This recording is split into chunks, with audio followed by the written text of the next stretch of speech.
పరిశుద్ధాత్మ మా మధ్యలో మీరు మహిమ పొందమని కనికరించి కృప చూపించమని నజరగేసుని నామం బట్టి ప్రార్థిస్తున్నా తండ్రి ఆమేన్.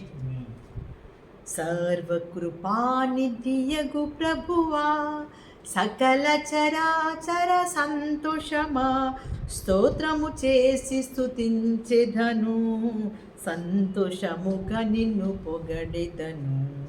హల్లెలూయా హల్లెలూయా హల్లెలూయా అని పాడెదను, ఆనందముగా సాగెదను.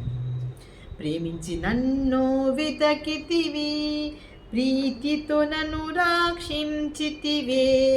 పరిశుద్ధముగా జీవించుటకై పాపిని నన్ను కరుణించితివి. అల్పకాల శ్రమలను భవింప అనుదినము కృపనిచ్చితివే.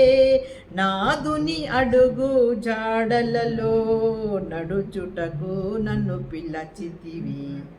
మరణ శరీరము మార్పునంది మహిమ శరీరము పొందుటకై మహిమాత్మతో నన్ను నింపితివే. మరణ భయములను తీర్చితివే. దేవునికి స్తోత్రం. హల్లెలూయా. మన ప్రభు మన కోసం సమస్తము ఇచ్చాడు. అందుకే విశ్వాస సంబంధులే దేవుని కుమారులని వారికి పేరు పెట్టాడు. అందుకని విశ్వాసము ఎలా ఉండాలి? వాగ్దానం బట్టి ప్రార్థన జవాబు పొందుకునే వారికి విశ్వాసించాలి. విశ్వాసంతో శక్తితో ప్రార్థించాలి. ఇంకా ఆత్మీయ విశ్రాంతి మీకు కోల్పోతే కూడా మీరు ఆత్మీయంగా ఇంకా దేవుని సన్నిధిని స్వతంత్రించుకోండి. ప్రభు పునాదిలో మీరు నిలవండి. ఫస్ట్ ఆఫ్ ఆల్ పట్టు విడవకండి. దేవునికి స్తోత్రం. హల్లెలూయా. విశ్వాసులు ఎలా ఉన్నారంటే వాగ్దానములు బట్టి నడుస్తున్నారు. ఆయన అవసరతలు తీర్చుకుంటారు. ఆయన మాతో ఉంటే చాలు, మా అవసరతలు తీర్చబడుతున్నాయని విశ్వసించిన వారు అనుకుంటారు. ఈ రోజున అత్యధికమైన ఆశీర్వాదంలో ఆయన మాటలోని మీరు కలిగి ఉంటారు. ఇంకా ప్రార్థనకు జవాబు దొరుకుతుంది. అడ్డంకులు తీయబడతాయి. దేవుని వారసత్వంలో మీరు నిలుస్తారు. ఇవన్నీ దేవుని బిడ్డలను పడిన వారికి ప్రత్యేకత. ప్రభు నీకు నీ కుటుంబానికి దీవెనకరంగా ఉండుగాక. ప్రభు సన్నిధిలో విశ్వాసంలో గొప్పగా మీరు వాగ్దానం పొందిన బిడ్డలుగా ఉండాలని ప్రభు కోరుకుంటున్నాడు. విశ్వాసం వల్ల నీతిగా తీర్చబడతారు. విశ్వాసం వల్ల వచ్చే ఆశీర్వాదములు ఎలాంటివి అంటే గొప్పవి. విశ్వాసం వల్ల విజయాలు పొందుకుంటారు. ఈ విశ్వాసమే క్రీస్తు మీద నేను ఉంచుకున్నట్లయితే చాలా మంచిది. ఈ విశ్వాసం ఎలాంటిది? కష్ట రోగాల్లో, సమస్యల్లో, బాధల్లో అన్నింటిలో విడుదల పొందుకుంటారు.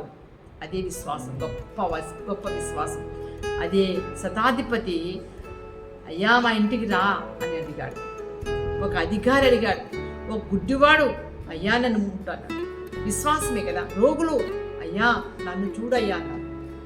కనాన స్త్రీ అయ్యా ఆయన ముట్టితే చాలనుకుంది. ఈ రోజున ఆ రక్తస్రావి స్త్రీ విశ్వాసంతో ముట్టగానే ఆమె రక్తం ఆగిపోయింది. అది విశ్వాసం. అది నీ సొంతం విశ్వాసం, ఎవరో చెప్పింది కాదు. ఇక్కడ ప్రభువు నీకు విశ్వసించినట్లయితే నీకు గొప్ప భాగ్యాన్ని ప్రభు ఇవ్వబోతున్నాడు. ఆయన సహాయం నీకున్నాడు. విశ్వాసం వల్ల ఆయన నీకు సహాయం చేయబోతున్నాడు. నీ విశ్వాసమే నీకు సహాయం దేవుడు చేయబోతున్నాడు. ఆయన కుమారుని విశ్వాసం ఉంచిన వారు నిత్య జీవము అని అంది దేవుని వాక్యం. హల్లెలూయా. విశ్వసించిన వారు నశించిపోరు. జాగ్రత్త సుమి. నిత్య జీవనకు వారసులుగా ఉన్నవారు భూకంపంలో వచ్చినా, ప్రమాదాలు వచ్చినా, వాటర్లో కొట్టుకుపోయినా ప్రాణము పోదు. ఎక్కడికి వెళ్తుంది? నిత్య జీవానికి వెళ్తుంది. చాలా మంది అనుకుంటారు చచ్చిపోయారు కదా అనుకుంటారు. చచ్చిపోలేదండి, ఇక్కడ నిద్రించారంటామంతే. విశ్వాసం వల్ల వాడబద్దలైనట్లుగా వారు చెడిపోయి ఉన్నారు చాలా మంది అంటారు. విశ్వాసం ఏమైపోయింది? వాడబద్దలైనట్లు బద్దలు చేసుకుంటున్నారట. విశ్వాసం పోతుంది. అందుకని దరిద్రులైన వారు విశ్వాసంలో భాగ్యవంతులని దేవుడు గుర్తు చేస్తలేదా? దరిద్రులే విశ్వసిస్తున్నారంట. ఇంకా ఎవరెవరు ఎట్లున్నారో నాకైతే తెలియదు. దరిద్రులు ఎక్కువ విశ్వసిస్తున్నారని దేవుడే గుర్తు చేస్తున్నాడు. విశ్వాస ప్రేమలు, నిరీక్షణలు అన్నింటిలో కూడా విశ్వాసము చాలా గొప్పది. ప్రేమ ఇంకా గొప్పది. విశ్వాసము అల్పం కావద్దు, గుర్తు చేసుకోండి. అల్ప విశ్వాసులారా రండి అని పిలుస్తున్నాడు ప్రభు. అందుకని విశ్వసించిన వారు ప్రజ్వలిల్తారు. గొప్ప గొప్ప కార్యాలు దేవుడు వారి పట్ల జరిగిస్తాడు. విశ్వసించిన వల్ల ఏమైతుంది? ఇక్కడ దేవుని విశ్వాసము గొప్ప కార్యాలు, సూర్య కార్యాలు జరిగించుకోగలుగుతారు. విశ్వసించిన వారు కలవరపడు. దేవునికి స్తోత్రం. హల్లెలూయా. ప్రార్థిస్తా, పరిశుద్ధాత్మ దేవ, ఈ విశ్వాసం వల్ల వీరిలో కలవరం రాకుండా, బలహీనం కాకుండా, బాధలు గుర్తు చేసుకుండా, బద్దలైనట్లు విశ్వాసం బద్దలు గుర్తు చేసుకోకుండా భద్రంగా వీరి జీవితాలు నీలో క్షణక్షణము నిమిషం బలపరుచుకునే. అబ్రహాం విశ్వాసంతో స్వదేశం విడిచాడు, పునాదులు లేని ప్లేస్కి వెళ్ళాడు. అందుకే తన విశ్వాసం గొప్పది. ఆ విశ్వాసాన్ని బట్టే తన వారసుడైన కుమారుని బలి ఇచ్చాడు. ఎవరు అలాంటి వారు కాలేరు నాయన. ఈ రోజున అంత గొప్ప విశ్వాసుగా తండ్రి అనబడుకుంటాడు. నా తండ్రి అబ్రహాం దేవుడా నీకే స్తోత్రం. అబ్రహాం ప్రభువా నీకే స్తోత్రం. అబ్రహాం లాంటి విశ్వాసమే ఈ రోజున ఉన్న ఒక కుమారుని కూడా సేవకే, నీ పరిచర్యకే, నీ సేవకే అప్పచెప్పాడు.